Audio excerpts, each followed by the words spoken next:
اللہ الرحمن الرحیم۔ آج کی حدیث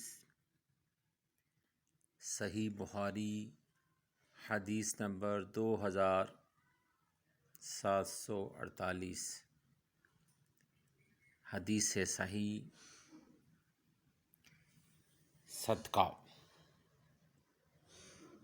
ایک صحابی رسول صلی اللہ علیہ وآلہ وسلم نے نبی کریم صلی اللہ علیہ وآلہ وسلم سے پوچھا کہ یا رسول اللہ صلی اللہ علیہ وآلہ وسلم، کون سا صدقہ افضل ہے؟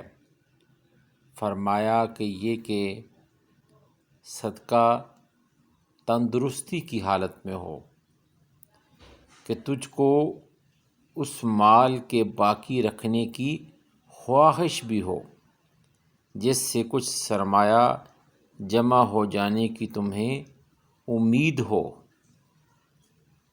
اور اسے خرچ کرنے کی صورت میں محتاجی کا ڈر ہو، اور اس میں تاخیر نہ کر کہ جب روح خلق تک پہنچ جائے تو کہنے بیٹھ جائے کہ اتنا مال فلاں کے لیے، فلانے کو اتنا دینا،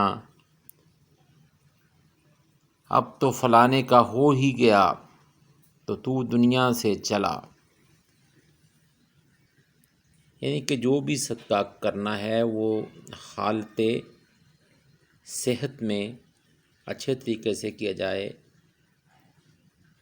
اور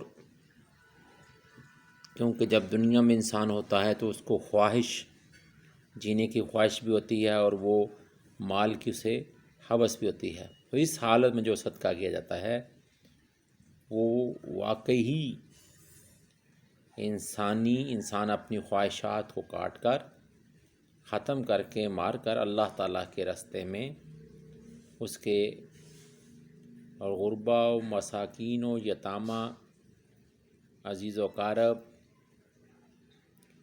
ان کو وہ صدقہ دیتا ہے، اس کا اجر اسی لیے زیادہ ہے۔ اب جب مرنے کو آ گیا، اسے موت نظر آ گئی، تو پھر کیا صدقہ؟ پھر تو وہ سوچتا رہا، اس نے تو چلے ہی جانا ہے۔ تو اسے پتہ چل گیا کہ اب تو میں باقی زندہ نہیں ہوں گا، اس لیے کہہ دیا اس کو دے دو، اس کو دے دو۔ تو یہ تو مجبوری کی حالت میں ہے۔